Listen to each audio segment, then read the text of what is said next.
नमस्कार विद्यार्थी मित्रांनो, इन्फिनिटी अकॅडमीमध्ये मी सागर सोनवणे तुम्हा सगळ्यांचं स्वागत करतो. मित्रांनो, 2025मध्ये कंबाईनच्या 2 पूर्वपरीक्षा झाल्या. एक 2 फेब्रुवारी 2025ला गट ब ची पूर्वपरीक्षा झाली आणि जूनमध्ये गट क ची पूर्वपरीक्षा झालेली आहे. आजपासून आपण एक सिरीज सुरू करतो आहे, ज्यामध्ये आपण की जी पूर्वपरीक्षा झाली गट ब ची, याच्या जो भारतीय अर्थव्यवस्था आहे, ह्या भारतीय अर्थव्यवस्थेवर कोणते प्रश्न विचारले गेले होते आणि त्या PYQचं विश्लेषण करणार आहोत. आपण प्रश्न कशा पद्धतीने विचारले जात आहेत भारतीय अर्थव्यवस्थेचे आणि आपली अभ्यासाची स्ट्रॅटेजी काय असली पाहिजे, कोणते टॉपिक महत्त्वाचे आहेत आणि पूर्वी कसे प्रश्न विचारले गेलेत, आता कसे प्रश्न विचारले जात आहेत आणि भविष्यात कसे प्रश्न विचारले जाऊ शकतात, याचा अभ्यास आपण या सिरीजच्या माध्यमातून करणार आहोत. आता पहा, भारतीय अर्थव्यवस्था हा घटक आपण सांगतोय. गट ब ची जी 2 फेब्रुवारीला जी परीक्षा झालेली होती, 2 फेब्रुवारी, त्याचे PYQचं विश्लेषण करणार आहोत. आपण काय आहेत प्रश्न, कसे आहेत, कोणकोणत्या टॉपिकवर आहेत, हे आपण पाहणार आहे. तत्पूर्वी हे सेशन सुरू करण्यापूर्वी एक महत्त्वाची गोष्ट तुम्हाला सांगायची आहे. ते म्हणजे जर तुमचं PSI होण्याचं स्वप्न आहे हे आणि तुम्हाला काही आर्थिक अडचणीमुळे बॅच लावता येत नाही, तर इन्फिनिटी अकॅडमीनं तुमच्यासाठी एक स्कॉलरशिपची टेस्ट आम्ही घेऊन आलेलो आहोत. जी स्कॉलरशिपची परीक्षा होणार आहे 27 जुलै 2025ला होणार आहे. याच्यासाठी तुम्हाला नावनोंदणी करायची आहे. 27 जुलैला रविवारी पेपर होईल आणि त्यामध्ये जे विद्यार्थी ज्यांना चांगले मार्क मिळतील त्यांना आपण 70% फीजमध्ये काय देणार आहोत, सवलत देणार आहोत. याचा तुम्ही नक्की फायदा उचला, जेणेकरून तुमचं PSI होण्याचं स्वप्न तुम्ही साकार करू शकाल. इन्फिनिटी दर्जेदार अभ्यासावर काम करत असते, परीक्षा केंद्री आपण राहत असतो, त्यामुळं तुम्ही नक्की टेस्ट द्या. फीजची अडचण येत असेल तर ते सोडवण्याची जबाबदारी आम्हा इन्फिनिटीची आहे, एवढं लक्षात राहू द्यात. आता पहा, एक पहिला प्रश्न आहे आपल्याला, जो भारतीय अर्थव्यवस्थेवर प्रीला विचारलेला आहे. प्रश्न आहे, खालीलपैकी कोणते विधान औद्योगिक कामगारांसाठीच्या ग्राहक किंमत निर्देशांकाबद्दल खरं आहे? ह्यांनी विचारलेलं आहे ग्राहक किंमत निर्देशांक. आपल्याकडं ज्यावेळेस आपण महागाई टॉपिक अभ्यासत असतो तर निर्देशांक 2 प्रकारे पाहत असतो मित्रांनो. पहिला असतो CPI आणि दुसरा असतो WPI. CPI म्हणजे कन्झ्युमर प्राइस इंडेक्स आणि हा आहे WPI म्हणजे होलसेल प्राइस इंडेक्स. तर आपल्याला त्यांनी जो प्रश्न विचारलेला आहे CPI बद्दल प्रश्न विचारला आहे आणि CPI मध्ये सुद्धा त्यांनी विचारलेला आहे ग्राहक औद्योगिक कामगारांसाठी. आता मित्रांनो, आता हे CPI मध्ये सुद्धा किती प्रकार पडतात? 4 प्रकार पडतात. मी सांगतो तुम्हाला. CPI हा मेन, ह्या CPIचे 4 प्रकार: CPI IW म्हणजे इंडस्ट्रियल वर्कर, CPI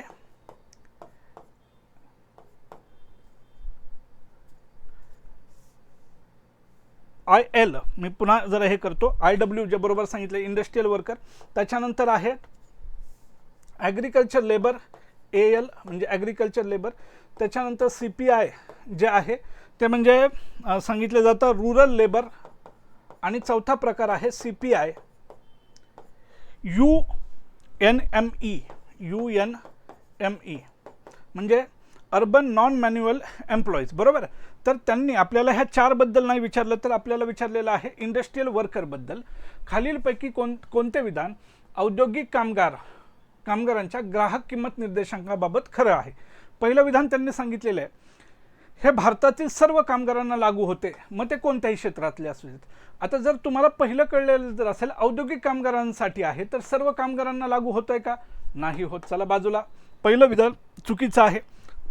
दुसरं विधान त्यांनी विचारलेलं आहे, केवळ किमान वेतन निश्चित करण्यासाठी हे वापरलं जातं? नाही, हे ग्राहक किंमत निर्देशांकाबद्दलचं आहे. हे वस्तू आणि सेवांच्या एका निश्चित बास्केटवर आधारित आहे. निश्चित बास्केटवर आधारित ते नाही आणि ते कधीही बदलत नाहीत. आता इथं 2 आहेत. हे वस्तू आणि सेवांच्या एका निश्चित बास्केट म्हणजे टोपली मानलं जातं. मुळात CPI मध्ये लक्षात घ्या, कन्झ्युमर प्राइस इंडेक्समध्ये केवळ वस्तू असतात, त्यामध्ये सेवा नसतात.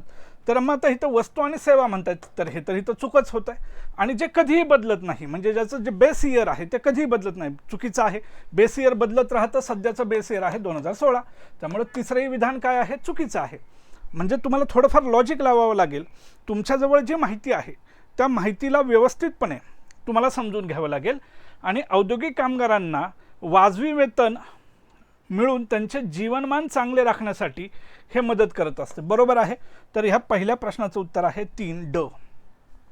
PYQच्या माध्यमातून आपण समजून घेतोय प्रश्न कसे विचारले जात आहेत आणि ते कसे सोडवले पाहिजेत. महागाई आपण हा टॉपिक शिकतो आणि महागाईमध्ये दोन निर्देशांक आहेत, CPI आणि WPI. WPI हा एक महत्त्वाचा निर्देशांक आहे, होलसेल प्राइस इंडेक्स ज्याला आपण म्हणतो. तर ते व्यवस्थित तुम्ही समजून घेण्याचा प्रयत्न करा. पुढचा प्रश्न त्यांनी विचारलेला आहे बघा, खालीलपैकी कोणते मध्यवर्ती बँकेच्या गुणात्मक पतनियंत्रणाचे साधन नाही. गुणात्मक पतनियंत्रणाचे मध्यवर्ती बँक म्हणजे RBI. बरोबर. RBI आपलं पतधोरण राबवत असते, त्याला दुसऱ्या भाषेत मौद्रिक धोरण सुद्धा म्हणलं जातं, इंग्रजीमध्ये त्याला मॉनिटरी पॉलिसी म्हणलं जातं. आता हे पतधोरण राबवत असताना RBI एकतर महाग पैशाचा वापर करेल, महाग पैसा धोरण किंवा स्वस्त पैसा धोरण याचा अवलंब करत असते ते. बरोबर. महागाईच्या काळात ते महाग पैशाच्या धोरणाचा अवलंब करत असतात, परंतु ही दोन धोरणं राबवत असताना ते काय करतात, एक महत्त्वाचा मुद्दा समजून घ्या. त्यांची जी साधनं आहेत ती दोन प्रकारची साधनं आहेत. एक संख्यात्मक साधने आणि दुसरं आहे गुणात्मक साधने. ठीक आहे. आपल्याला प्रश्न कशावर विचारला गेलेला आहे, गुणात्मक साधनांवर विचारला गेलेला आहे. एका वर्षी संख्यात्मक साधनांवर विचारला होता. संख्यात्मक साधनांमध्ये काय असतं, उदाहरणार्थ बँक दर असतो, बँक दर, CRR, SLR, रेपो रेट, हे मी सांगतोय उदाहरणार्थ सांगतो. आपल्याला प्रश्न विचारला गुणात्मक, एकदा प्रश्न विचारला होता बँक दरावर प्रश्न विचारला होता. आता ते म्हणतात खालीलपैकी कोणते मध्यवर्ती बँकेच्या गुणात्मक पतनियंत्रणाचं साधन नाही. आता उपभोग कर्जाचे नियंत्रण हे त्यांचं गुणात्मक साधन आहे. आदेशामार्फत सुद्धा ते नियंत्रण करू शकतात. कर्ज तारणाची सीमा नियमित करू शकतात आणि खुल्या बाजारातील व्यवहार हे गुणात्मक साधन नाही, तर हे कसं आहे, संख्यात्मक साधन आहे. संख्यात्मक साधन. मग याच्यामध्ये मग आपण म्हणतो CRR, SLR, repo rate, reverse repo rate, MSF, marginal standing facility हे त्याच्यामध्ये येऊ शकतं. म्हणजे पहिले जे दोन प्रश्न आहेत ते एकाच टॉपिकवर आहेत, त्या टॉपिकचं नाव आहे महागाई. ठीक आहे ना. म्हणजे एका टॉपिकवर दोन प्रश्न येत आहेत, याचं महत्त्व तुम्ही मित्रांनो समजून घ्या. संख्यात्मक साधनांवर, गुणात्मक साधनांवर अनेक वेळा प्रश्न विचारला गेलेला आहे. आता प्रश्न हा आहे की RBIला महागाईवर नियंत्रण मिळवायचं आहे, ते महाग पैसा धोरणाचा अवलंब करतील. मग हे महाग पैसा धोरणाचा अवलंब करत असताना ते संख्यात्मक साधनं वापरतील की दोन्ही वापरू शकतात, संख्यात्मक आणि गुणात्मक. त्यातलं सगळ्यात जे इफेक्टिव्ह असणारं साधन असतं ते संख्यात्मक साधन असतं, हे लक्षात ठेवायचं. परंतु प्रश्न आपल्याला विचारला गेलेला होता गुणात्मक साधनांवर. चला पुढचा प्रश्न पहा. तिसरा प्रश्न पाहू मित्रांनो आपण. खालील विधानांपैकी कोणते बरोबर आहे. भारतीय हस्तउद्योग विकास महामंडळ हा जो प्रश्न आहे हा उद्योग या टॉपिकवरचा आहे. बरोबर. आपल्या अभ्यासक्रमात कंबाईनच्या उद्योग हा टॉपिक त्यांनी सांगितलेलाच आहे. ते म्हणतात की भारतीय हस्तउद्योग विकास महामंडळाची स्थापना 1958 मध्ये झाली, ती अगदी बरोबर आहे. त्यानंतर PM विश्वकर्मा कौशल्य सन्मान योजना केंद्र शासन पुरस्कृत आहे, तर हेही बरोबर आहे, कारण की ही योजना 17 सप्टेंबर 2023ला सुरू करण्यात आली. हेही बरोबर आहे.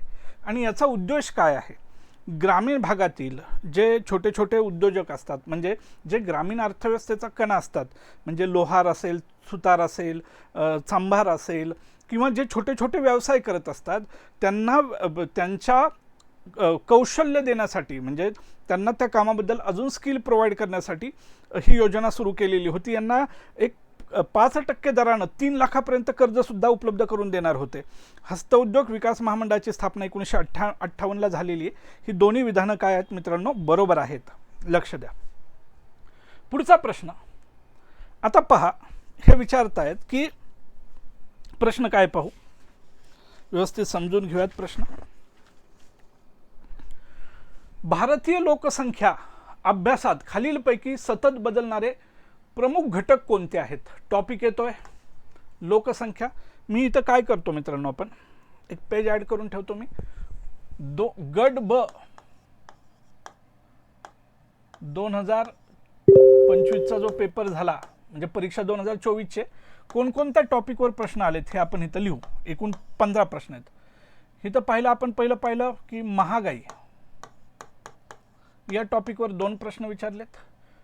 उद्योग या टॉपिकवर 1 प्रश्न आहे आणि लोकसंख्या ह्या टॉपिकवर आत्ता आपल्याला 1 प्रश्न दिसतोय. बरोबर आहे, म्हणजे आपण टॉपिक पण बाजूला काढत चालू.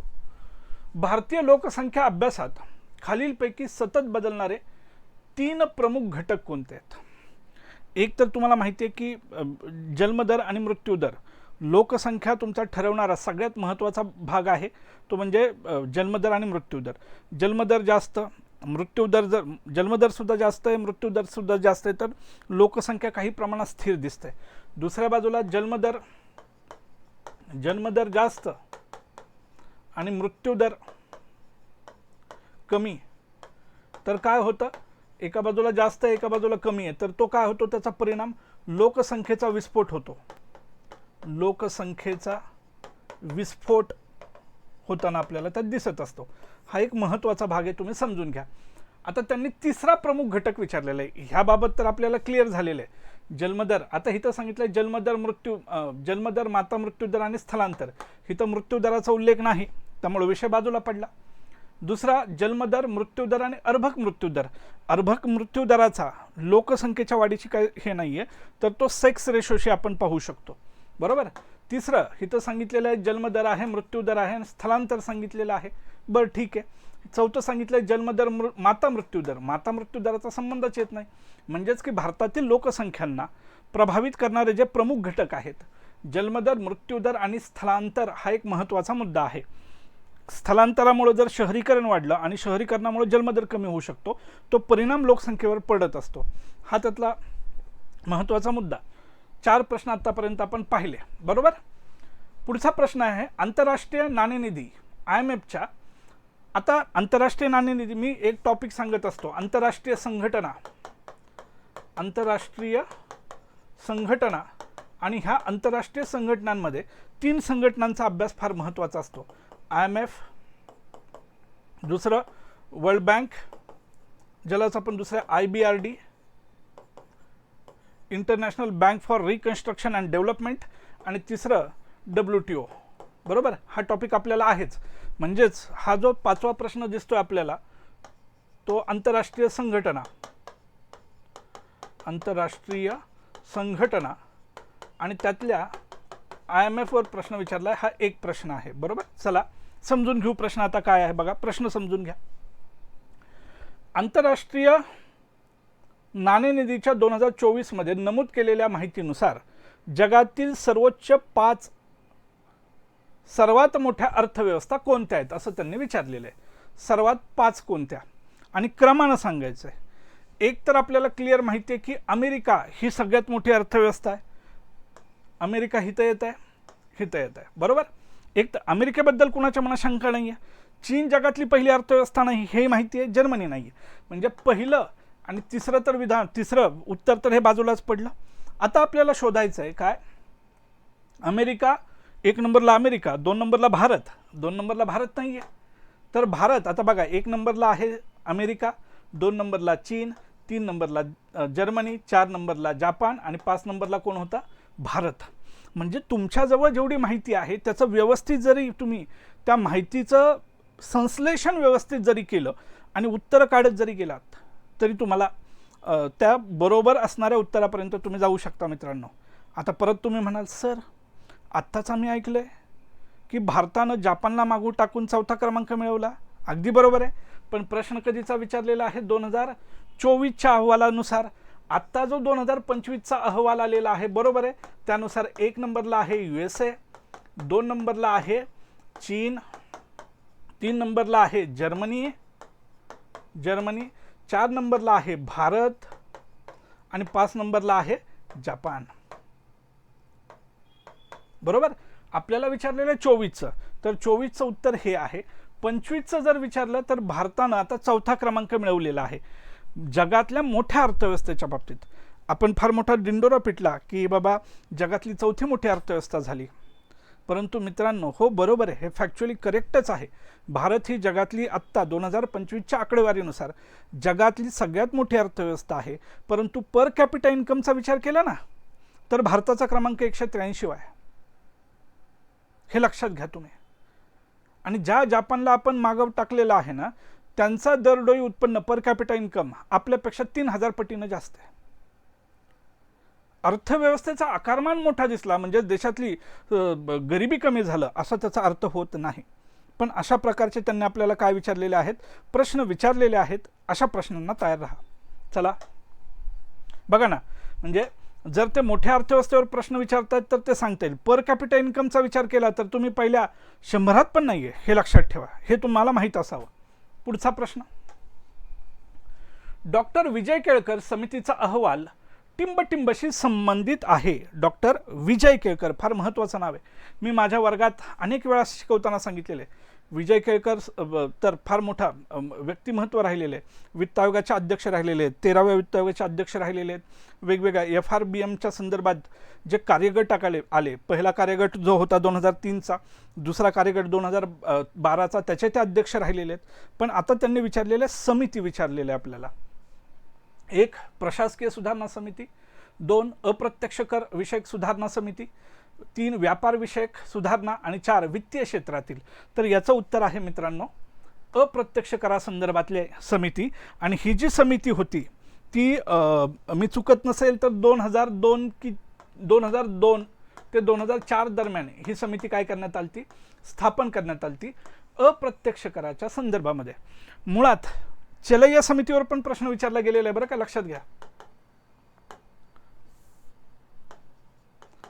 चलैया समिती 1991ची आहे आणि ती प्रत्यक्ष करासंदर्भातली होती, प्रत्यक्ष कर या संदर्भातली होती.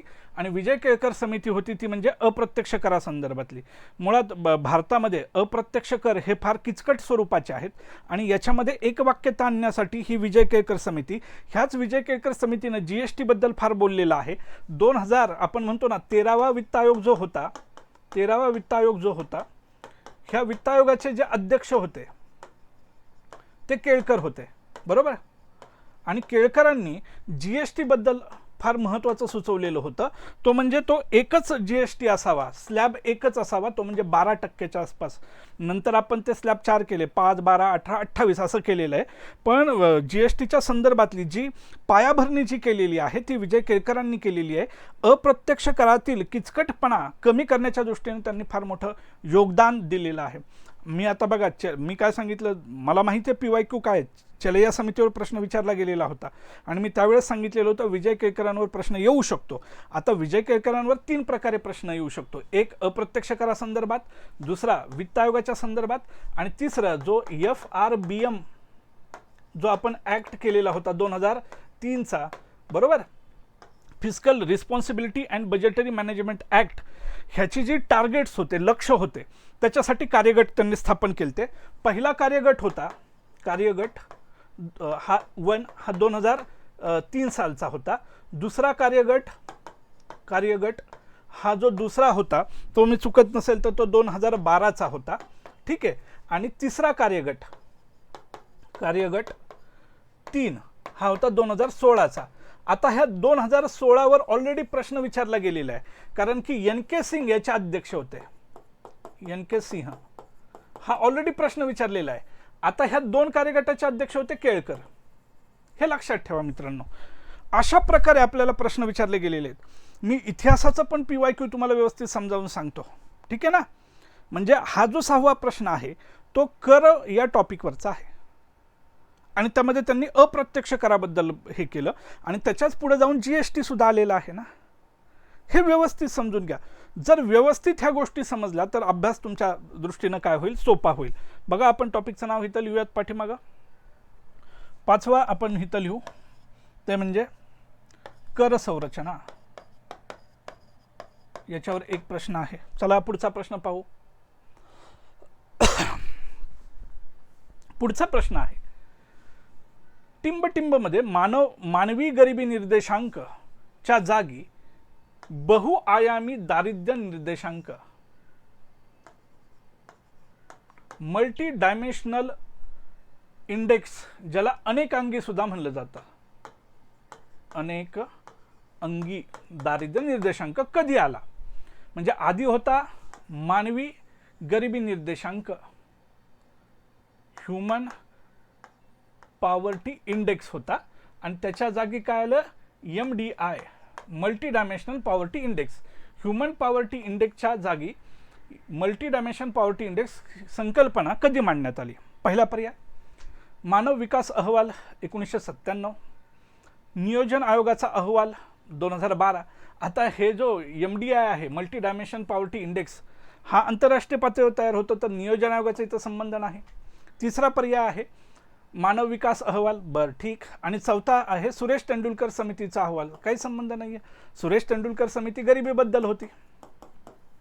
चौथं तर बाजूला पडलं. नियोजन आयोगाचा आणि मानव विकास, ज्याला आपण म्हणू बहुआयामी दारिद्र्य निर्देशांकांचा संबंध नाही. मग आता प्रश्न आहे की 1997 की 2010? या प्रश्नाचं उत्तर मी सांगतो. HDI आला 1990 मध्ये.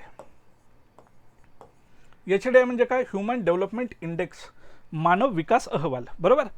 हा तयार केला पाकिस्तानचे अर्थतज्ञ महबूब उल हक यांनी. याच्यामध्ये त्यांनी काय केलं?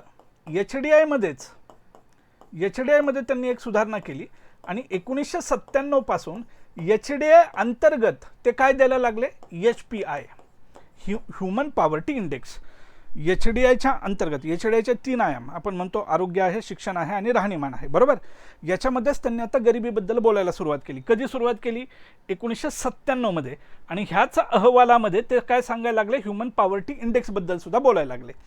आता याच्यामध्ये त्यांनी सुधारणा केली 2010 मध्ये, आणि 2010 मध्ये त्यांनी वेगळा MDI दिला, मल्टी डायमेन्शनल पॉवर्टी इंडेक्स, बरोबर. MDI, multi dimensional poverty index, बहुआयामी दारिद्र्य निर्देशांक. येते का लक्षात? MPI आहे ते, MPI, multi dimensional poverty index.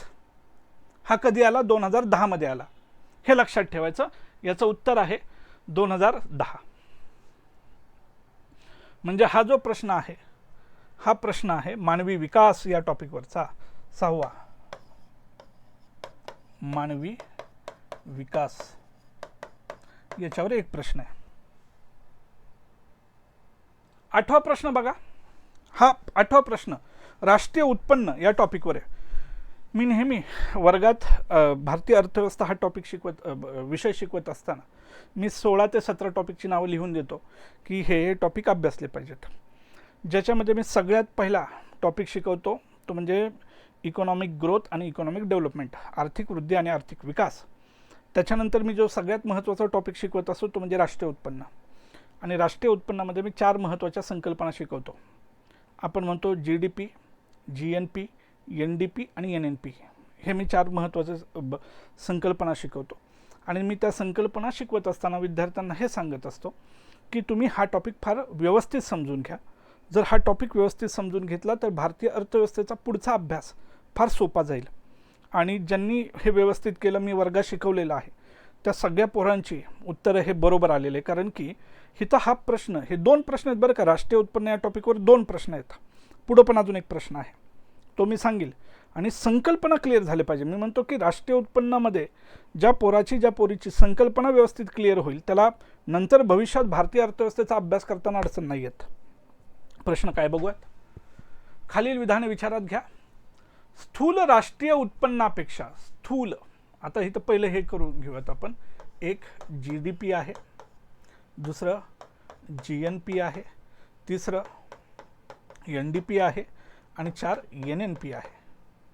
NNP gross domestic product, स्थूल देशांतर्गत उत्पादन येतं. बघा हे आपण दुसऱ्याच पानं व्यवस्थित घेऊ. 4 संकल्पना मी इथं लिहितो. एक GDP, GDP म्हणजे स्थूल देशांतर्गत उत्पादन किंवा उत्पाद, प्रोडक्शन. GNP, GNP स्थूल राष्ट्रीय उत्पादन. NDP निव्वळ देशांतर्गत उत्पाद आहे. आणि NNP निव्वळ राष्ट्रीय उत्पाद किंवा उत्पादन. ठीक आहे, ह्या 4 संकल्पना व्यवस्थित समजल्या पाहिजेत. बघा आता काय आहे ते समजून घेऊ. काय आहे ते व्यवस्थित समजून घेऊ. ह्याच्याकडे जाऊ, प्रश्नाकडे. स्थूल राष्ट्रीय उत्पादनापेक्षा म्हणजे GNP पेक्षा निव्वळ राष्ट्रीय उत्पादन नेहमी कमी असते. निव्वळ म्हणजेच NNP. बघा, स्थूल राष्ट्रीय उत्पादापेक्षा निव्वळ राष्ट्रीय उत्पाद नेहमीच काय असतं, कमी असतं, असं त्यांनी म्हणलेलं आहे. ठीक आहे,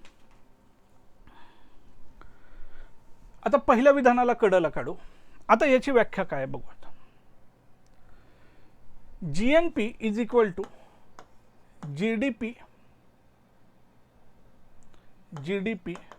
प्लस X मायनस M.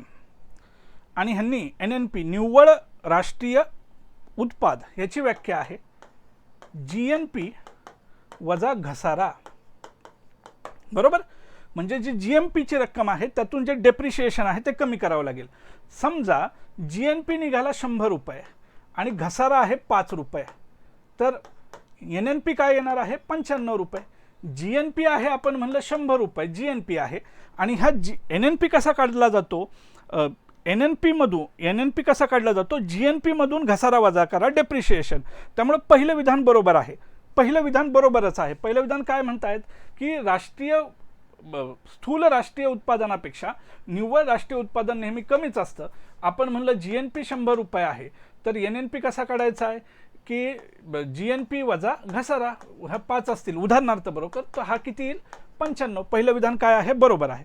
दुसरं, स्थूल राष्ट्रीय उत्पादनात घसाऱ्याचा समावेश असतो, तर निव्वळ राष्ट्रीय उत्पादनात घसाऱ्याचा समावेश नसतो. अगदी बरोबर आहे ना मित्रांनो, ह्याच्यात घसाऱ्याचा समावेश नाहीच ना, म्हणून तर आपण काय केलं आहे, तो वजा केलेला आहे. इतकं सोपं आहे. बरोबर, ज्याला संकल्पना कळली त्याला गोष्टी समजायला काय जाईल, सोप्या जातील. म्हणजे पहिलंही विधान बरोबर आहे आणि दुसरंही विधान बरोबर आहे. दोन्ही विधानं बरोबर आहेत. समजतंय का? संकल्पना व्यवस्थित समजून घ्या. संकल्पना व्यवस्थित समजल्या तर गोष्टी समजायला तुम्हाला सोप्या जातील. चला, आता याच रिलेटेड अजून एक प्रश्न आहे पुढे, तो पहिला पाहून घेऊ.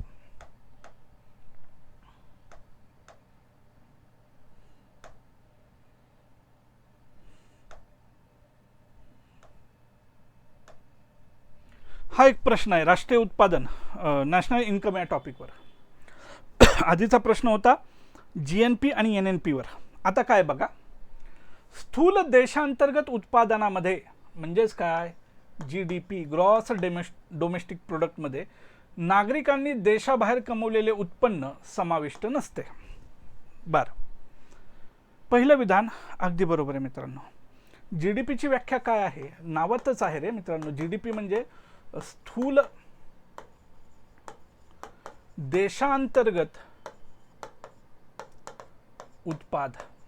बरोबर आहे, हे देशांतर्गत आहे, डोमेस्टिक आहे, तर याच्यामध्ये देशाबाहेर भारतीयांनी कमवलेल्याचा समावेश नाही होत. ते NDP मध्ये येतं. सॉरी, ते ज्याला आपण म्हणू की नेट नॅशनल प्रोडक्ट मध्ये येणार आहे, GNP मध्ये येणार आहे. ते पुन्हा रिपीट करतो, देशाबाहेरच्या लोकांनी, भारतीय लोकांनी कमवलेलं जे उत्पन्न असेल ते GDPचा भाग नाही, कारण की GDP मध्ये केवळ देशांतर्गत आहे. आणि GNP मध्ये नेट, ज्याला ग्रॉस नॅशनल इन्कम मध्ये येणार, GNP मध्ये ते येणार आहे. हे लक्षात ठेवायचं. बरोबर, नसतो. विधान बरोबर आहे. पुढं, स्थूल देशांतर्गत उत्पादनामध्ये नागरिकांनी देशाबाहेर कमवलेले उत्पन्न समाविष्ट असते. नाही नाही, एकतर हे तरी बरोबर आहे किंवा हे तरी बरोबर आहे. पहिलं विधान बरोबर असेल तर दुसरं विधान काय आहे, चुकीचं आहे. तर केवळ अ आहे, हे लक्षात ठेवायचं. GDP म्हणजे काय, एका आर्थिक वर्षात विशिष्ट भौगोलिक क्षेत्रात, हे फार महत्त्वाचं आहे.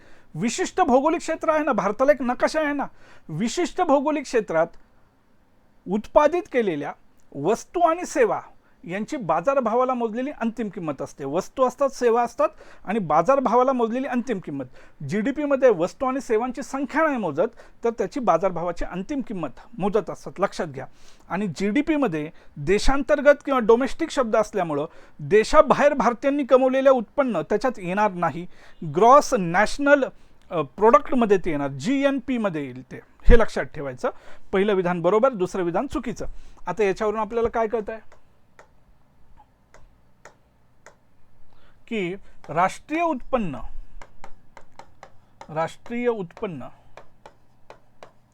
यावर, नाही नाही ते दुसरीकडे आलं, मागे आहे.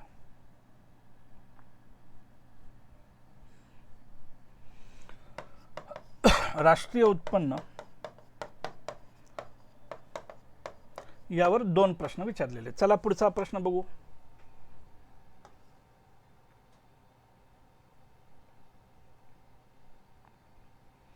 नवा प्रश्न पहा.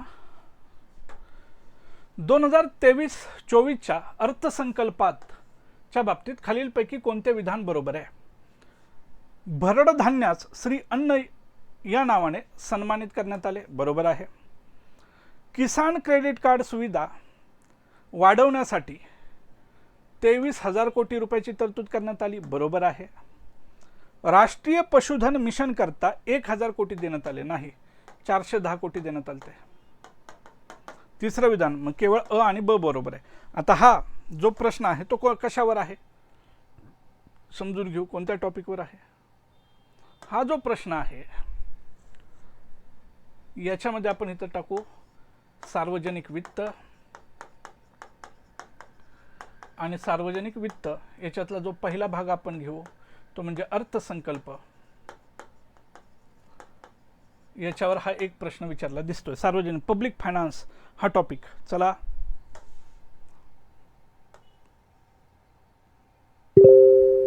पुढचा प्रश्न. भारतीय रहिवाशांसाठी खालीलपैकी कोणती परवानगी असलेली विदेशी चलन व्यवहार इलेक्ट्रॉनिक पद्धतीनं पार पाडण्याची अधिकृत व्यासपीठ नाही. अधिकृत पण शब्द महत्त्वाचा आहे. जे परदेशी लोक, भारतीय लोक आहेत जे परदेशातून पैसे भारतात पाठवत आहेत, याची परवानगी जी दिली जाते त्याच्यासाठीचं अधिकृत व्यासपीठ नाही. अधिकृत तुम्ही करू शकता, पण तिथून जर लॉस झाला तर त्याची जबाबदारी RBIची नाही, बरोबर. एक मान्यताप्राप्त स्टॉक एक्सचेंज, अगदी बरोबर आहे. हे काय म्हणतात, अधिकृत व्यासपीठ नाही म्हणजे तुम्हाला इलिगल शोधायचं आहे. हे तर मान्यता प्राप्त आहेत म्हणजे ते लीगल आहे. दुसरं, भारतीय रिझर्व्ह बँकद्वारे अधिकृत व्यासपीठ, अरे हे म्हणतात अधिकृत नाही तर हे तर अधिकृत आहे, बरोबर. फॉरेक्स ट्रेडिंग सेवा देणारे कोणतेही ऑनलाईन व्यासपीठ, बर. आणि 4, परकीय चलनात व्यवहार करण्यासाठी भारतीय रिझर्व्ह बँकेने प्राधिकृत केलेली बँक, म्हणजे हे तर अधिकृत आहे, पहिलं अधिकृत, दुसरं अधिकृत आणि तिसरं. आणि फॉरेक्स ट्रेडिंग सेवा देणारे कोणतेही ऑनलाईन व्यासपीठ, इथं फ्रॉड होण्याची शक्यता आहे, इथं फसले जाण्याची शक्यता आहे, त्यामुळे ते अधिकृत नाही. तर या प्रश्नाचं उत्तर काय आहे, 3. मग आता तुम्ही म्हणाल सर हा 10वा प्रश्न कोणत्या टॉपिक अंतर्गत येतो, तर तो बँकिंग त्या अंतर्गत येणार. कुणाच्या अंतर्गत येणार, बँकिंग. इथं लिहूयात आपण बँकिंग. आणि RBI वर प्रश्न विचारला तो 1, ठीक. चला बघा मित्रांनो, आपण काय करतोय, प्रश्न समजून सुद्धा घेतोय, प्रश्न कसा विचारला गेलाय आणि त्याचं उत्तर काय आहे हेही पाहतोय आणि टॉपिक पण बाजूला काढतोय. म्हणजे आपला अभ्यास आपण सोपा करत चाललाय. इन्फिनिटी हेच करते. जी 4 ऑगस्टला आपली PSIची टार्गेट बॅच 1 वर्षाची जी बॅच सुरू होणार आहे, ज्यामध्ये प्री मेन्स सगळं आपण डिटेलिंग करत घेणार आहोत, ती तुम्हाला फायदेशीर ठरेल. पहा, मी स्वतः भारतीय अर्थव्यवस्था शिकवतो, इतिहास मी शिकवत असतो, सागरकरे भारतीय राज्यघटना शिकवतात. दर्जेदार टीम आपल्याजवळ आहे, जी तुम्हाला पूर्वपरीक्षा मुख्य परीक्षेला फार कामाला येणार आहे. बघा, ठीक आहे. चला पुढचा प्रश्न. भारतीय राष्ट्रीय कृषी सहकारी विपणन संस्था नाफेड बद्दल त्यांनी विचारलंय. नाफेड, बरोबर. मुख्य उद्दिष्ट कोणतं आहे नाफेड? आता ही विपणन संस्था आहे, बरोबर. कोऑपरेटिव्ह आहे ती विपणन संस्था. तुमच्या माझ्या गावातील विविध कार्यकारी सोसायटीवर प्रश्न विचारलेला नाही, विपणनावर त्यांनी प्रश्न विचारलाय. नाफेडवर ट्रायफेडवर तो प्रश्न आहे. हे कर्ज नाफेड कर्ज वाटप करतं का नाही? ग्रामीण औद्योगिकरणाला प्रश्न आहे कृषीचा. औद्योगिकरण कुठे येते? चला बाजूला. कृषी मालाचे सहकारी तत्वावर, इथं नावच आहे सहकारी तत्वावर, विपणन करण्यास प्रोत्साहन देते, बरोबर आहे. आणि स्वस्त दरात कृषी उत्पन्न विकणं ते त्यांचं कामच नाही, ते विपणन करतायत ना, ते सेलिंग मध्ये कुठं आहेत? समजताय? तर यातलं काय विचारलेलं आहे, कोणतं उद्दिष्ट आहे? तर उद्दिष्ट उत्तर येईल त्यांचं 3. हा प्रश्न आहे मित्रांनो कृषी. हा प्रश्न कोणत्या टॉपिकवरचा आहे?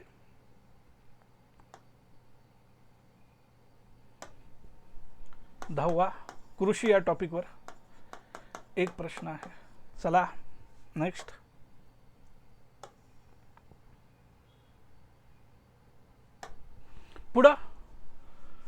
पुढचा प्रश्न पहा काय आहे. भारतीय अर्थसंकल्पासंदर्भात खालीलपैकी कोणते विधान बरोबर आहे? पुन्हा अर्थसंकल्पावर प्रश्न विचारलाय, बजेटवर प्रश्न विचारलाय. भारतीय अर्थसंकल्पाचा दस्तावेज एकूण जमा आणि खर्च दर्शवतो, बरोबर आहे. काय असतो अर्थसंकल्प म्हणजे काय? सरकारची जमा आणि सरकारचा खर्च यांचा ताळेबंद म्हणजे अर्थसंकल्प आहे. That's it. सरकारला कोणत्या मार्गाने पैसे आले आणि सरकारनं कोणकोणत्या मार्गाने ते पैसे खर्च केले, जमा आणि खर्च याचा ताळेबंद म्हणजे अर्थसंकल्प. पहिलं विधान बरोबर आहे. भारतीय अर्थसंकल्पाचा दस्तावेज राजकोषीय तूट दर्शवतो, 100% दर्शवतो. राजकोषीय तुटीलाच कर्ज निर्माण करणारी तूट म्हणले जाते, फिस्कल डेफिसिट. आणि हे फिस्कल डेफिसिट कमी करण्यासाठीच ते मगाशी बोलताना उल्लेख आला ना, FRBM ॲक्ट, फिस्कल नावातच आहे, fiscal responsibility and budgetary management act. ठीक आहे. हा सगळ्यात महत्त्वाचा काय आहे घटक आहे, हे तुम्ही काय करून घेतलं पाहिजे, समजून घेतलं. Fiscal responsibility and budgetary management act, त्याच्यानुसार राजकोषीय तूट कमी करायची होती आणि महसुली तूट कमी करायची होती. त्याच्यासाठीचे 3 कार्यगट सुद्धा मी सांगितले, बरोबर आहे. भारतीय अर्थसंकल्पाचा दस्तावेज प्राथमिक तूट दर्शवतो, अगदी बरोबर आहे. मी चुकत नसेल तर 1997 पासून हे आपण प्राथमिक तूट दाखवतो आणि ह्याच प्राथमिक तुटीवर कंबाईन राज्यसेवेला प्रश्न विचारलेला आहे. बघा, वेगळं काही नाही. व्यवस्थित PYQ पहा आणि त्याच्या आधारावर अभ्यास करा, बरोबर आहे. आणि भारतीय अर्थसंकल्प दस्तावेज परिणामकारक महसुली तूट, ज्याला दुसरा शब्द आहे प्रभावी महसुली तूट दर्शवतो. 2011-12च्या अर्थसंकल्पापासून हे आलं. वरील सगळं बरोबर आहे.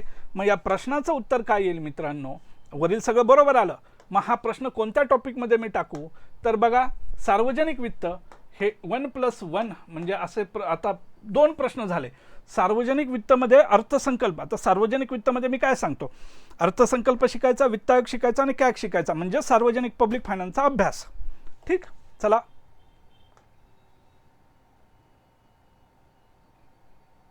पुढचा प्रश्न. हरित क्रांती कशा संदर्भात आहे? अन्नधान्यांच्या संदर्भात. हे एकदा तुम्ही सगळं व्यवस्थित करून ठेवा बरं का. मी माझ्या वर्गात तिथं नोट देतोच. जवळपास 15-20 त्या क्रांत्या आहेत. कोणती क्रांती कोणत्या कशाच्या संदर्भात आहे हे तर आपण शिकतच असतो. त्याच्यानंतर सोनेरी क्रांती फळांच्या संदर्भात आहे, निळी क्रांती मत्स्य उत्पादनाच्या बाबतीत आणि पिवळी क्रांती तेलबियांच्या बाबतीत आहे. हे त्याचं उत्तर येईल. याचं उत्तर काय आहे? 3. हा प्रश्न कुठं टाकणार आपण? तर कृषीमध्ये मी टाकणार हा प्रश्न. बघा, कृषीमध्ये परत हा एक प्रश्न आला, म्हणजे इथं 2 प्रश्न झाले. समजून घ्या. बघा, खूप डिटेलिंग करतोय मित्रांनो, सहज तुम्हाला हे मिळणार नाही कुठं. आणि पुढचा एक प्रश्न आहे तो म्हणजे 14वा. भारतीय संविधानातील अनुच्छेद टिंबटिंब मध्ये केंद्रीय अर्थसंकल्पाची परिभाषा केलेली आहे 112 मध्ये. हे तर सगळ्यांना माहिती आहे. कुठेही अर्थसंकल्प हा शब्द वापरलेला नाही. अर्थसंकल्पाची भारतीय राज्यघटनेत कुठंच बजेट अर्थसंकल्प शब्द नाही, तर वार्षिक वित्तीय विवरणपत्र हा शब्द आहे. वार्षिक वित्तीय विवरणपत्र. ठीक आहे ना, हे समजून घ्यायचं. म्हणजे हा 14वा प्रश्न आपण पाहिला आणि 15वा प्रश्न ऑलरेडी पाहिलेला आहे. हा 14वा प्रश्न पुन्हा कशाच्या संदर्भात येतो? अर्थसंकल्पाच्या संदर्भात येतो. तो पाहू. बघा, इथं अर्थसंकल्पावर ऑलरेडी 2 प्रश्न आहेत आणि हा परत एक तिसरा प्रश्न. म्हणजेच आता बघा, आपण टॉपिक काढले किती? 10. हे फार महत्त्वाचं आहे. 2025ला 2 फेब्रुवारी 2025ला जी गट ब ची परीक्षा झाली, याच्यामध्ये 10 टॉपिक असे निघत आहेत. 10 टॉपिकवर त्यांनी 15 प्रश्न विचारलेले आहेत. मी माझ्या उद्याच्या सेशनमध्ये गट ब चे पण हे सगळं डिटेलिंग करणार आहे. याच्यातून आपल्याला आपला अभ्यास पुढे न्यायचा. बघा, महागाईवर 2 प्रश्न आहेत, उद्योगावर 1 प्रश्न, लोकसंख्येवर 1 प्रश्न, आंतरराष्ट्रीय संघटनेवर त्यातल्या IMF वर 1 प्रश्न, कर संरचनेवर 1 प्रश्न, मानवी विकासावर 1 प्रश्न, राष्ट्रीय उत्पन्नावर 2 प्रश्न, सार्वजनिक वित्तावर 3 प्रश्न, बँकिंगवर 1 आणि कृषीवर 2 प्रश्न. असे त्यांनी 15 प्रश्न विचारलेले आहेत आणि ह्याचं मी सगळं व्यवस्थित डिटेलिंग केलेलं आहे. मित्रांनो, तुमच्यासाठी मी एक महत्त्वाचं जे मी मगापासून म्हणतोय, जे तुमच्या अभ्यासासाठी फार तुम्हाला ते कामाला येऊ शकतं. जर तुम्हाला PSI व्हायचं स्वप्न आहे गट ब च्या माध्यमातून, तर इन्फिनिटीची बॅच आपण म्हणतोय 4 ऑगस्टला सुरू होती. 4 ऑगस्ट 2025 मध्ये नक्की ह्या बॅचचा तुम्ही फायदा घ्या. तुम्हाला रिझल्ट ओरिएंटेड आम्ही काम करतोय आणि फीज भरायची अडचण असेल तर त्याच्यासाठी सुद्धा मी सांगितलंय स्कॉलरशिपची टेस्ट आहे, ती द्या. चांगले मार्क जर मिळत असतील तर 70% फीजमध्ये डिस्काउंट देऊ तुम्हाला. 27 जुलैला होणार आहे. QR कोड आहे, तो स्कॅन करा आणि तुम्ही पेपर देऊ शकता. उद्याच्या सेशनमध्ये आपण गट क चे इकॉनॉमीचे प्रश्न बघूयात. आज थांबूयात. धन्यवाद.